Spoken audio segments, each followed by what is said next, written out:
ഇന്ന് നമ്മളൊരു liver ഫ്രൈയുടെ recipe ആയിട്ടാണ് കേട്ടോ വന്നിരിക്കുന്നത്. അതിനായിട്ട് ഞാനിവിടെ 1 കിലോളം കഴുകി വൃത്തിയാക്കി വെച്ചിരിക്കുന്ന ചിക്കൻ പാർട്സ് എടുത്തിട്ടുണ്ട്.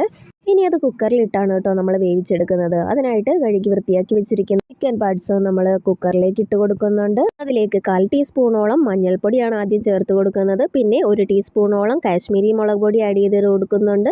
ആവശ്യത്തിന് ഉപ്പും 1/2 ടീസ്പൂണോളം കുരുമുളക് പൊടിയും കൂടെ ചേർത്ത് നന്നായി തന്നെ കൈവച്ചൊന്ന് യോജിപ്പിച്ച് കൊടുക്കാവേ. ആ പൊടികൾ ഇറച്ചിയോട് യോജിക്കാൻ വേണ്ടിയാണ് കേട്ടോ. ഇനി അത് കുക്കർ അടച്ചു വെച്ച് ഒരു 3-4 വിസിലോളം അടിച്ച് നമ്മൾ വേവിച്ചെടുക്കുന്നുണ്ട്. പിന്നെ അതിലേക്ക് ആവശ്യത്തിനുള്ള ഇഞ്ചി, പച്ചമുളക്, വെളുത്തുള്ളി, കുഞ്ഞുള്ളി, സവാള, പിന്നെ തേങ്ങാക്കൊത്തും കൂടെ എടുത്ത് അരിഞ്ഞ് മാറ്റി വെക്കുന്നുണ്ട്. ഈ ഒരു സമയം കൊണ്ട് നമ്മുടെ ചിക്കൻ പാർട്സ് നന്നായിട്ട് വെന്ത് കിട്ടിയിട്ടുണ്ട്. ഇനി നമ്മൾ ചട്ടി വെച്ച് കൊടുക്കുന്നുണ്ട്. ചട്ടി നന്നായിട്ടൊന്ന് ചൂടായി കഴിയുമ്പോഴേക്കും വെളിച്ചെണ്ണ ചേർത്ത് കൊടുക്കുന്നുണ്ട്. വെളിച്ചെണ്ണ ഒന്ന് മൂത്ത് കഴിയുമ്പോഴേക്കും നമ്മൾ കടുക് ഇട്ട് കൊടുക്കുന്നുണ്ട്. കടുക് ഒന്ന് പൊട്ടിയ ശേഷം വറ്റൽമുളകും കറിവേപ്പിലയും കൂടി ഇട്ട് നന്നായിട്ടൊന്ന് മൂപ്പിച്ചെടുക്കുന്നുണ്ട്. ഇനി അതിലേക്ക് ആദ്യം തന്നെ നമ്മൾ തേങ്ങാക്കൊത്താണ് ആഡ് ചെയ്ത് കൊടുക്കുന്നത്. തേങ്ങാക്കൊത്ത് ആ എണ്ണയിലിട്ട് നന്നായിട്ട് തന്നെ ബ്രൗൺ നിറമാകുന്നത് വരെ നമ്മൾ മൂപ്പിച്ചെടുക്കുന്നുണ്ട്. പിന്നെ അതിലേക്ക് വെളുത്തുള്ളി ചേർത്ത് കൊടുക്കുന്നുണ്ട്, പച്ചമുളക് ചേർത്ത് കൊടുക്കുന്നുണ്ട്, ഇഞ്ചി ചേർത്ത് കൊടുക്കുന്നുണ്ട്, പിന്നെ കൊച്ചുള്ളിയാണ് കേട്ടോ ചേർത്ത് കൊടുക്കുന്നത്. അതിനുശേഷം നമ്മൾ സവാള ചേർത്ത് കൊടുക്കുന്നുണ്ട്. എന്നിട്ട് നന്നായിട്ട് തന്നെ ഒന്ന് വഴറ്റി കൊടുക്കുന്നുണ്ട്. അപ്പോൾ പെട്ടെന്നൊന്ന് വഴണ്ടി കിട്ടാനായിട്ട് അല്പം ഉപ്പും കുറച്ച് മഞ്ഞൾപ്പൊടിയും കൂടി അതിലേക്ക് ആഡ് ചെയ്തിട്ടാണ് കേട്ടോ നന്നായിട്ട് വഴറ്റിയെടുക്കുന്നത്. ഇനി അത് നല്ലതുപോലെ ഒന്ന് വഴറ്റി നമ്മുടെ സവാളയൊക്കെ ഒന്ന് വെന്ത് നല്ല ബ്രൗൺ നിറമാകുന്നത് വരെ നന്നായിട്ടൊന്ന് വഴറ്റി കൊടുക്കുന്നുണ്ട്. കുറച്ച് സമയം ഒന്ന് മൂടി വെച്ചാണ് നമ്മൾ വേവിച്ചെടുക്കുന്നത് കേട്ടോ. അപ്പോൾ നമ്മുടെ സവാളയൊക്കെ പെട്ടെന്ന് ആവി അടഞ്ഞ് വെന്ത് കിട്ടും കേട്ടോ.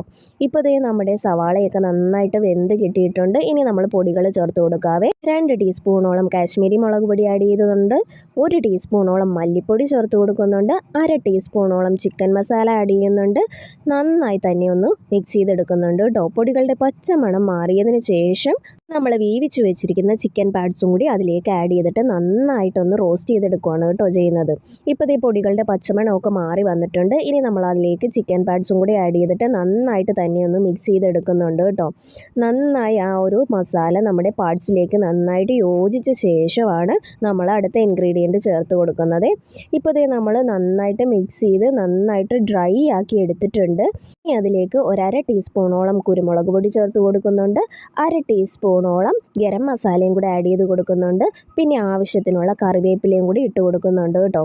ഇനി അത് നന്നായി തന്നെ ഒന്ന് മിക്സ് ചെയ്ത് കൊടുക്കുന്നുണ്ട്. ആ ഒരു കുരുമുളക് പൊടിയും ഗരം മസാലയൊക്കെ ഒന്ന് നമ്മുടെ ചിക്കൻ പാർട്സിൻ്റെ കൂടെ ഒന്ന് യോജിക്കാൻ വേണ്ടിയാണ് കേട്ടോ. അങ്ങനെ ദേ നമ്മുടെ സ്പെഷ്യൽ ലിവർ ഫ്രൈ ഇവിടെ റെഡി ആയിട്ടുണ്ട്. ഫുൾ വീഡിയോ ഞാൻ ചാനലിൽ ഇട്ടിട്ടുണ്ട്, കയറി കാണാൻ മറക്കല്ലേ. Thank you for watching. By.